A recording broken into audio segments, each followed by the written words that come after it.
Good morning! So, need pala namin itong i-deliver sa JNT. So, dahil wala akong alam na JNT dito sa May Cainta, dahil bago pa lang kami dito, pupunta kami ng Taytay, Rizal.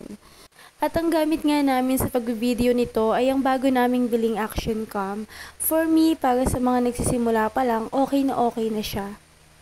Napansin ko lang guys, dito sa parting to ng Cainta papuntang junction, laging traffic. Sa inyo po ba traffic din? Kaya tuwing lalabas kami guys, kaysa magkotse kami, talagang motor na lang yung ginagamit namin kasi alam namin na ganito yung madadaanan namin traffic. Andito na po pala kami sa JNT. Ito po ay located sa Highway 2000. Ayan, sobrang namiss ko itong lugar na to. Mula noon hanggang ngayon, sobrang babait pa rin ang tao dito. Bago nga kami umuwi, naisipan namin dumaan dito sa Don Benitos para may merienda na kami later. At merong ang batang lumapit sa akin dito sa Don Benitos. Ayan, so nakipagkwentuhan muna ako habang piniprepare ni ate yung order namin.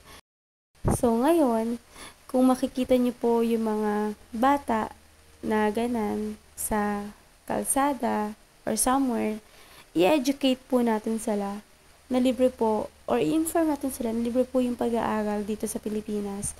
Baka kasi hindi nila alam. Kung umabot ka hanggang sa part na to ng video na to, ay gusto kong i-inform ka that we have this or i-remind ka kung alam mo na to na meron tayong Presidential Decree number 1563 or Anti-Mendicancy Law na kung saan ipinagbabawal po ang pandilimos o pagbibigay ng limos lalo na po sa mga bata. Ngayon isipin na lang po natin kung ano yung pinakamagandang paraan kung paano natin sila matutulungan. So yun lamang po. Thank you so much for watching. God bless you.